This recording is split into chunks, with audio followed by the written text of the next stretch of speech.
Bonjour et bienvenue dans cette vidéo dans laquelle nous allons parler de défiscalisation et d'immobilier. C'est vrai que l'immobilier est un moyen qui est souvent utilisé pour défiscaliser, c'est-à-dire réduire ta note d'impôt. Mais concrètement, quelles sont les grandes possibilités qui s'offrent à toi et à partir de quand c'est intéressant de le faire? C'est ce qu'on va essayer de définir dans cette vidéo ensemble. Donc voilà. Alors, premier point déjà, en termes d'éligibilité, on va aller se mettre là-bas, tiens.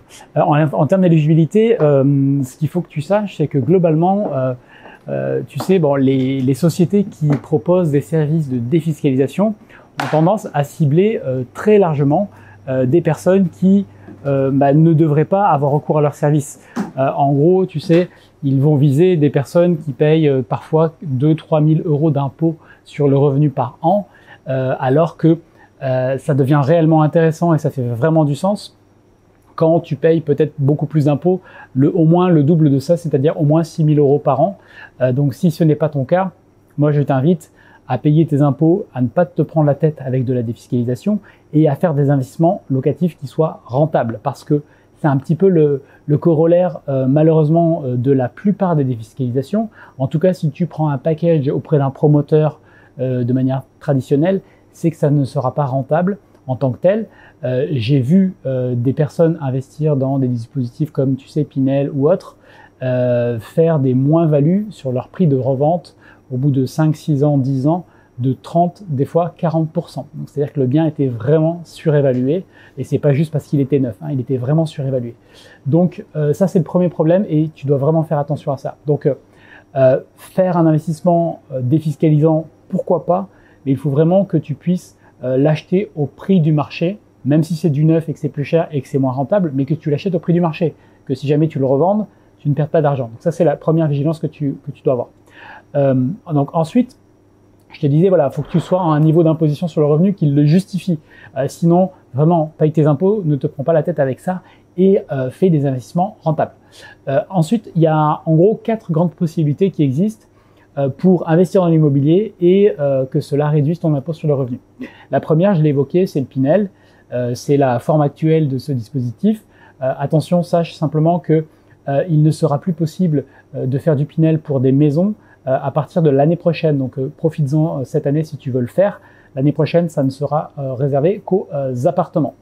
Voilà, donc ensuite, le deuxième dispositif qui existe, c'est ce qui s'appelle la loi de Normandie. Donc celle-ci, elle est assez intéressante. Donc il faut toujours pareil voir les conditions d'application et les détails et le projet en question, parce que c'est là que tout se joue. Mais potentiellement, grâce à cette loi, tu peux acheter un bien dans des villes qui ont été déterminées. Donc il y a une liste qui existe, à respecter les plafonds de loyer qui sont définis par le dispositif et bénéficier d'une réduction d'impôt. Sur le site du gouvernement, tu vas avoir les éléments de détail, notamment le coût d'acquisition du logement qui est plafonné à 300 000 euros, donc c'est ce qui sera pris en compte dans la réduction d'impôt, et 5 500 euros par mètre carré de surface habitable. Et ensuite, la réduction d'impôt va dépendre de la durée d'engagement de location. Donc pour 6 ans, tu auras 12% de réduction du prix du bien. Pour 9 ans, tu auras 18% de réduction du prix du bien.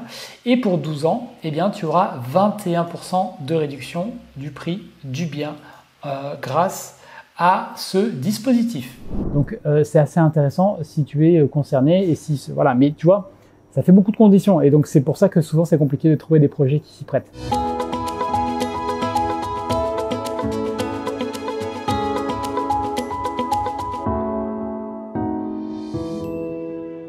Enfin, troisième aspect que tu peux utiliser, c'est la loi Malraux.